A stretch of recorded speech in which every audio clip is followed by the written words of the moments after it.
This is the Aftermarket Radio Network.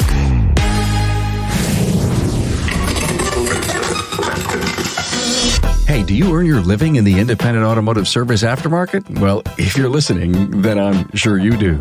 Therefore, you're in the right place for solid business acumen. I'm your host, Carm Capriato, and my mission is to advance the aftermarket to new heights of success. And with over 1,000 archived episodes, this podcast is your blueprint for growing and improving your business. Smart happens here.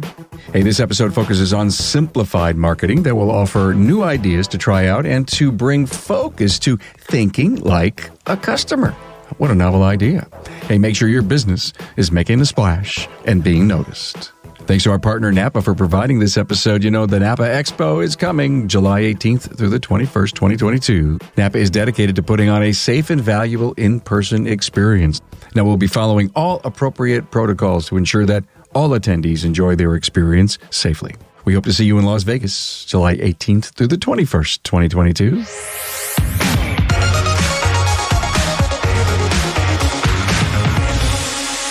Hey, warm welcome to Tony Mercury. Boy, did you pay for that name? I did.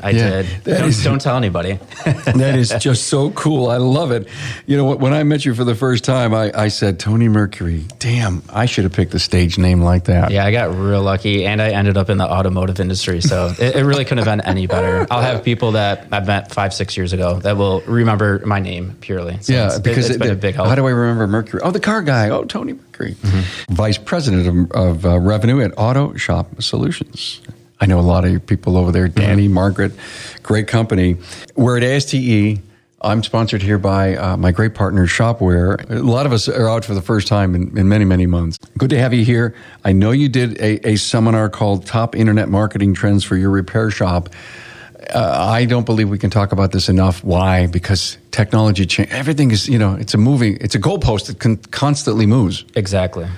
And I know you guys are paying attention to it. This is one of my favorite things to talk about, and this was my first 3-hour class I've given, so I was a little nervous that I would run out of time, right? Because once I get going, I just keep chatting. Well, how do you stay on track then? I mean, did you follow a script? Yeah, I built a whole slide presentation for it that really tells the story. So really the big thing for internet marketing right now is really being everywhere at the same time, kind of like you mentioned. So it's really that holistic approach. So it's the term that's been coined to omni-channel marketing. So, when someone's driving around, say you're driving around in Buffalo and your brakes are squeaking or your check engine light pops on, you're going to pull out your cell phone, right?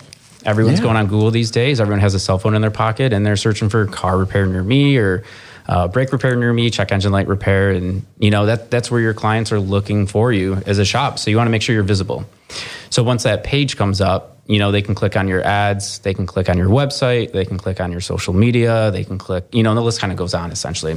So the name of the game right now is being everywhere at the same time because you don't know where that interaction is going to happen. You know it's going to happen, so you got to make sure you have kind of your footprint everywhere online. So if I paid for some Facebook ads and I just happened to hit somebody in whatever my geographic demographic profile was, and then I do brakes near me, and I say, oh, I know that shop because they may have seen you somewhere with an ad in social.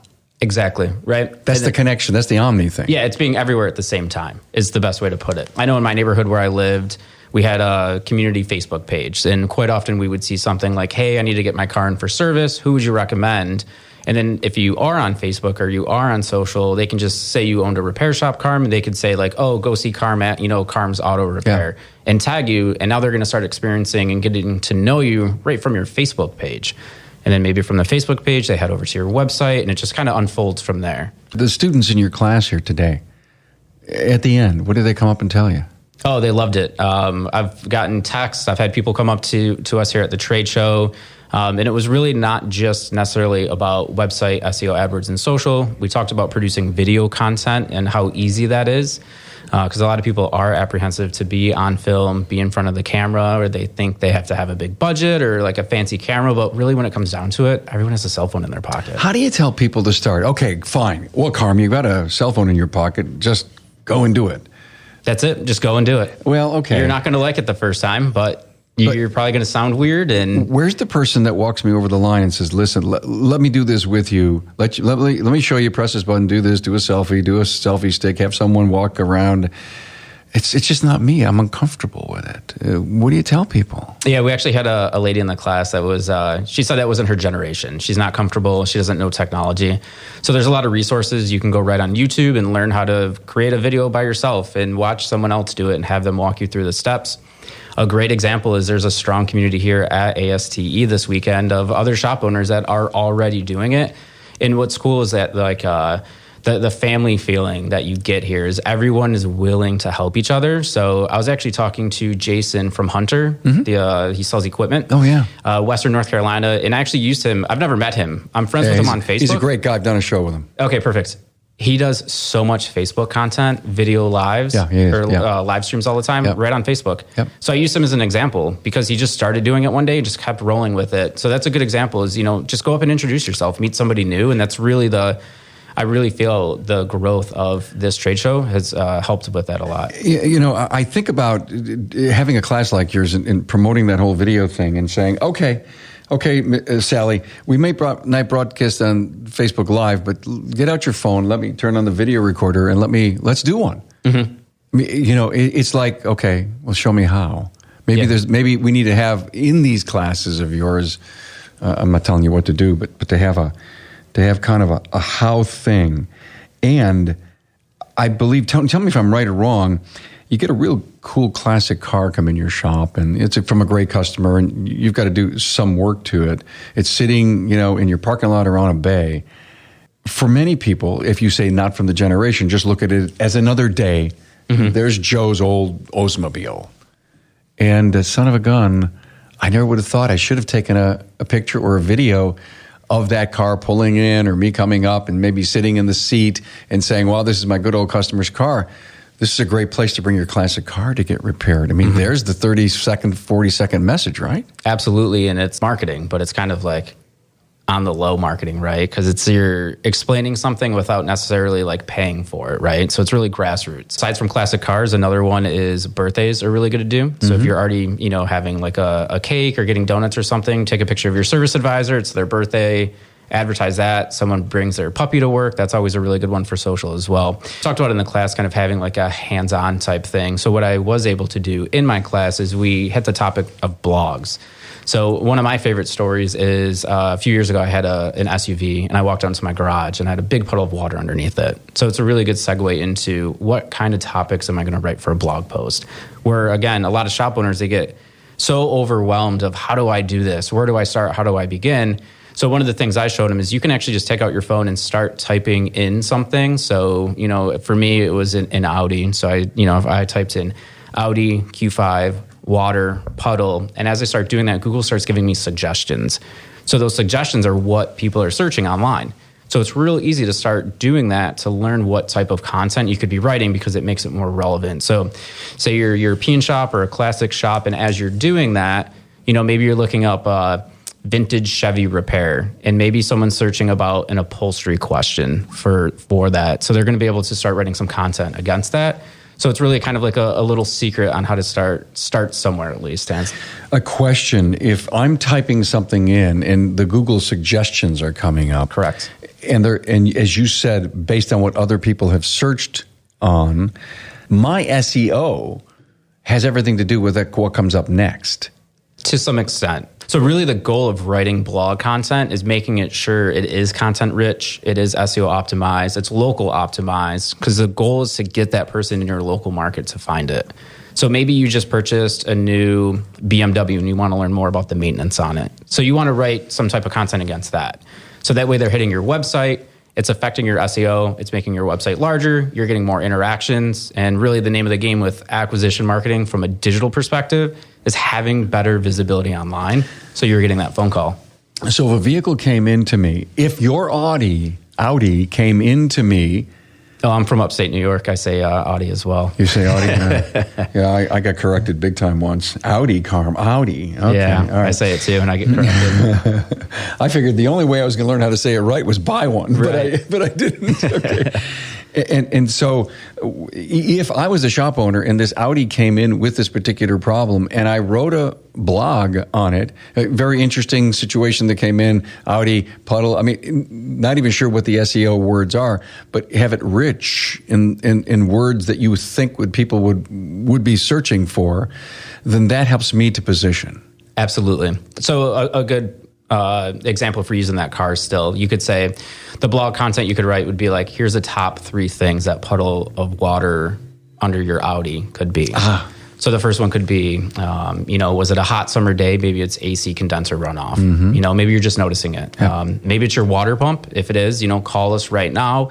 We don't want to prevent any further damage because here's the implications of driving without water, or coolant rather. And then the third piece could be, maybe it just rained or you're from upstate New York and, once it starts getting warm, all that snow starts melting off your vehicle and maybe they just misdiagnosed it themselves.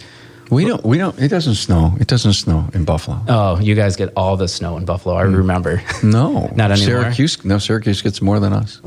Just as an FYI. I remember all that lake effect snow in Buffalo. You sure do, and we still get it, but Syracuse gets it off of Lake Ontario. Now, I've given everyone a geography lesson who's listening. I like it. I grew up on Lake Ontario as well, and we used to get feet and feet of snow when I was a kid. All right, so why are you dumping on Buffalo? Well, because we had the blizzard of 77 once, and Johnny Carson crucified us and the rest of the world, and it was really devastatingly bad, but no one ever got over it. I don't miss snow.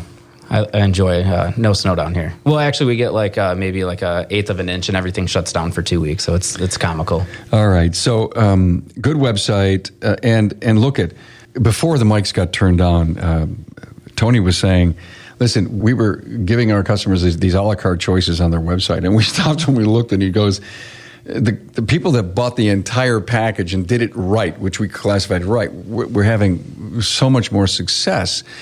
And so I think that's a cool strategy to talk about. Please don't skimp on your website. I think that's what you're saying. Absolutely. And it's not even just, again, it's that whole experience. So it's, I've kind of coined it as the 4 pillars of internet marketing. Okay. So regardless of who you're working with or what you're doing for your internet strategy online to market your repair shop, website, search engine optimization, paid search, and social. So a strong online presence is going to include all 4 of those. Because again, the anchor is going to be your website, and then everything else is going to be that filter and funnel that's going to push everything to where they need to be. And we don't know where that interaction is going to happen. So maybe it happens on Facebook. We talked earlier about that Facebook group for my neighborhood. Paid search, it's just really having that rich program for your business. Hey, Carm here. Now, how often should you be updating your website? Keep listening and find out. Hey, it's Carm here, talking to you about what the Napa Auto Care Center program can do for your business. Now, you probably already know the Napa brand is the most recognized and trusted name in the automotive aftermarket industry. In fact, studies show that 95% of consumers recognize Napa and associate it with quality parts, service, and technical expertise. So why not complete a Pro Image upgrade and take advantage of that? Pro Image is a co-branding program for the exterior and interior of your shop. On the outside, it includes the Napa colors and distinctive Napa signage. While the public may know you as a reliable, locally owned business, a Pro Image upgrade helps set your shop apart from the competition even further. It's also a visual signal to customers and potential customers that you and Napa are partners. Most importantly, Pro Image really works. This co-branding opportunity has helped Napa Auto Care Centers across the country increase their car counts and sales. In fact, those that have completed a Pro Image project enjoy an average 23% sales increase during the first year. Pro Image upgrades are also available for the interior of your shop. A Pro Image interior upgrade transforms your customer waiting area from merely utilitarian to warm and welcoming. The goal is to maintain your shop's independent identity while enhancing the customer's experience. You can get a free look at what a Pro Image exterior and interior upgrade could look like by visiting the Napa Auto Care members site and clicking on the Napa Pro Image link under the Napa Pro Image tab. Or contact your local Napa Auto Parts store. Your servicing Napa store can tell you more about Pro Image, plus the hundreds of other reasons to become part of the Napa Auto Care family, the largest network of independent automotive repair shops in the country. I've been told you got to build a website for mobile first. Is Absolutely. that true? Okay. Absolutely. It's got to be really good with mobile, and if it doesn't look good on the desktop, you don't care.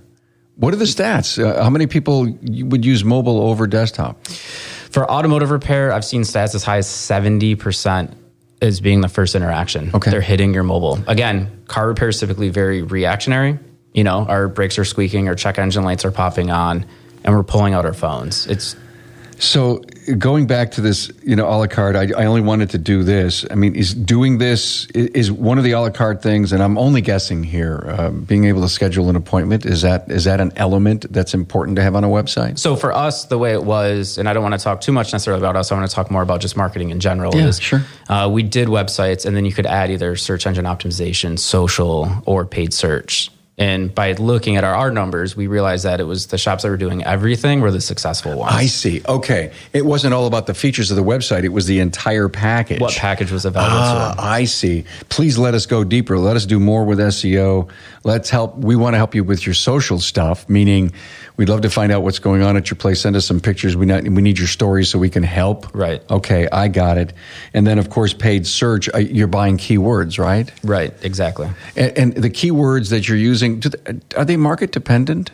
They are. It's going to be market dependent, it's shop dependent, it's metro dependent, it's demographic dependent. So it really depends where you are. I was talking to someone earlier today, and he showed me his stuff, and he was like, how am I doing? And it's really hard to say specifically instantly, because I would have to put his numbers against a similar shop size in a similar market going after the same type of vehicles, because a general repair shop is going to be much different than a Euro repair shop. What is he showing you that you have to analyze? Is it a Google analytics? Google My Business Data. Okay. And he's looking at what, impressions? Impressions, interactions. So what we do is we make sure that we're watching how many clicks they're getting to their website, how many calls they're getting from their Google My Business page, and direction requests. So it's going to show how many people are actually clicking to use GPS to drive to their business. What about chat? Is chat becoming big, where I can actually, get on your website, find this chat button, ask us anything thing? Yeah, chat's getting really big. A little bit of it is kind of almost that human interactions going away. The phone call,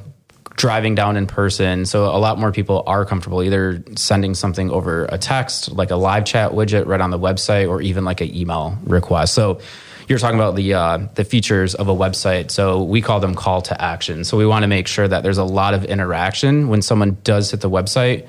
So is there a click to call button? Is there a click to schedule button? Is there somewhere I can link over and read your Google reviews? Is there a live chat widget? Is there somewhere I can text directly to your business and talk to your service advisor so I don't have to pick up the phone to call? I like these. Live chat, click to call, click to schedule, and here, go see my reviews. We're excited to show them to you. Mm-hmm. Out of those four, what's the biggest or most active in websites that you know of? I think reviews are going to be the sleeper one. It's a lot of people are talking about them right now, and it's been a big thing for years, but I think more shops are kind of waking up to it, of the importance of having a lot of reviews. I kind of had a contest in a class, and I had everyone pull up their Google My Business page, and we had someone that had 750 plus reviews, and their average was 4.9 stars. So think, and I always try to relate it to, we eat, sleep, and think automotive, right? So I always try to flip it and put it into a different perspective for shop owners, because sometimes it's easier if I put it in a different perspective. So I said, if say you had a pipe burst in your front yard and you had to pick a plumber, right? Trying to get them outside of their business, out of their automotive mindset, who are you going to pick to come fix your pipe? Are you going to pick the plumber with 3 1-star reviews, or the guy that has 200 5-star reviews? Right? So it kind of gives them an aha moment, because it's just changing the way they're thinking about it. And how are you marketing to the people you want to work on their vehicles? That's a great analogy. If you respect or care about that, well, then so will the potential customer who's looking for you. Where's live chat going? Is there a lot of that going on? Does the owner want to turn that on or turn it off because I don't have time for it? What's going on? It's tough. It's not for everybody, because you need someone on the other end to be answering it. If it's after hours and they don't answer, you can set the wrong example for maybe it was a new person calling you for the first time. And if it didn't get answered, then you're not getting off on the right first foot with that person. So it's really shop dependent of how involved they can be and how much staff they have that can help with that. Tony, can you turn it on and off? You can definitely set business hours on it. So, if your business hours are 9 to 5, you can have it live during that. And maybe after hours, it's phone calls only or email, schedule through here, and we'll send an email out. What if someone didn't want to turn on or click to schedule? Now, is click to schedule, my name is Sally, here's my phone number, I have this kind of car, I need to schedule breaks. Is that how it works? Or That's exactly how it works. It's exactly how it works. And then depending on who you're working for your shop management system or your CRM, you can actually take it to the next level and it'll directly integrate right with that software. And I have to have open schedules in my calendars so that the person, okay, what if I don't, say I didn't have that integration turned on. I don't make the follow through a call. Somebody said, well, I prefer to have email or text or call, right? And they don't do either one of them. You pretty much lost that opportunity, didn't you? Yeah, well, yeah. You have to think, again, of how everyone is interacting these days. I definitely personally text way more than I call anybody at this point that I'm communicating with. So how are your customers going to want to communicate with you? So if you're not changing with the times are going to change and leave you behind. So you really need to be future thinking with your business. Texting is getting through, isn't it? It is. It's amazing. Who would have thought, I don't know, maybe just 5 years ago, that texting would be the single most important thing we do with our smartphone? Well, even from like a business perspective, I don't think a lot of people realize of how big of a business tool it's going to be, right? I work with shop owners every single day, and 9 times out of 10, if I call them during the day, I can't get a hold of them. They're busy. I shoot them a text at 7 o'clock at night. They'll text me right back. Why has phone calling just died? Yeah, it's definitely been perceived as an inconvenience, right? And also, why has email died? Text, it's easy, it's short, it's fast. You don't have to get into a 15-minute conversation of something that could have been 2 or 3 text messages back and forth. Tracy and I share a frustration when we're trying to get a follow-through on just working with someone, saying, wow, it's been 3 days and I sent that email, and then I sent it again today, and then I'll send it again tomorrow. And I'll either do a Facebook Messenger. Yep, Facebook's good too. Yeah, or I'll look up the cell phone and do the text, and I get an instant answer. And then I speak to the person. I says, "Why don't you look at your emails?" What's that? Oh yeah, I always laugh when I get yelled at for leaving somebody a voicemail. They're like, I don't read them. I don't listen to them. Apple, will transcribe them and you can read them. And they're like, why are you leaving me a voicemail? It's 2021. Text me. Leave me alone. Generations. Yeah. Oh, yeah. But I mean, it's really transcended all generations at this point, because it's once you start getting into that cycle and you realize how easy it is to communicate, and, from a business perspective, how easy it is to text somebody and be like, hey, your car's done, right? Because maybe they're at, they're at their job, they're busy, and it's they're having a tough time, and they're not a tough time, but they're busy and they can't answer their phone. I'd like to say that I stay current, or at least up with the trends. And this morning, my wife texted me and says, we'll see you tomorrow. Love you. Good morning, or something like that. And I got ready to reply, and the texting software was smart enough to put up a heart for me to reply. There you go. Yeah. And I said, oh, whoa. She saved me time. I just pressed the button and it went. And I guess those are the moments, Tony, that helps convert you, right? Mm-hmm. Helps convert you. Oh, cool. What are we missing here? What else should we talk about? Biggest thing I would stress is, if you're a shop, you want to make sure you really have that omni-channel approach. Yeah. Get a website, make sure you're on Facebook, make sure you have a Google My Business page, make sure everything's aligned, go through everything, make sure your phone number's correct online. Pretty recently, we went to go see a shop down here, and I drove from Google Maps to the new business. He moved during COVID. He had a new building built. And someone on my team also went but used Waze. And Waze actually had his wrong address on there. So a part of SEO is something called NAP, which is name, address, and phone number. So it's essentially making sure all your information is correct online. So again, we're talking about this customer experience, the journey. The last thing you want to do is get a new person and they drive to your wrong building. As I talk to people and look at having them on the podcast, and I look up their websites, I see some really old stuff. Mm-hmm. If you look at your website and you love it, then you love it. But you should really look at others in your competitive marketplace to see what they look like, and then ask yourself, how does mine stand? Do I have the right graphics and the flow? I love the overlaid pictures, and I don't know if we call it feathering the pictures into each other, and the tone on tone stuff, and the half tones, and the pictures and everything that you can see all the SEO stuff come up on the screens, which is really cool. We fix these kind of cars and these kind of problems. Right. I would suggest, because I still see a lot of old looking websites. Yeah, we always recommend that you update your website like 18 to 24 months just to keep it fresh. And then use some of these big companies kind of as like your litmus test, right? Yeah. Like what does Apple's website looks like? What does, something local to you, like maybe it's a bigger chain or, something outside of the industry. We talked about plumbers earlier, like search plumbers near me and look at the top 4 people and think who would I do business with? And then look at your website, because you said sometimes shop owners love their website, but the issue with that is they love their websites, but the people interacting with it don't. So, ask if you're in a 20 group or, you have other friends in the industry, be like, how does my website look to you? Because to me, it's awesome because, I helped create it, so I have some personal buy-in with it. But if you were a new person, and ask family members, would you click this? Would you interact with me? Because everyone's attention span has gotten so short if they're on a website, and within seconds, if it's not what they're looking for, they're bouncing off and going to a different website. So your amount of time you have to hook someone is almost non-existent at this point. In my opinion, if you've got a sluggish, an old-looking website that just doesn't flow and feel right, is just as bad as 3-star reviews. Absolutely. Yeah. It might even be worse. And it might even be worse. And especially if it's that old on the desktop, then it's probably very old on the mobile. It's probably not even going to load correctly. Probably not even load. Yeah. Hey, this was great. Thank you. You taught me a lot. I loved our conversation. Thank you for being there. One of the guys in the industry that has the best name to be in the automotive aftermarket, Tony Mercury, VP of Revenue, Auto Shop Solutions. Thanks, man. Thanks for having me, Carm. Thanks for being on board to listen and learn from the premier automotive aftermarket podcast. Until next time.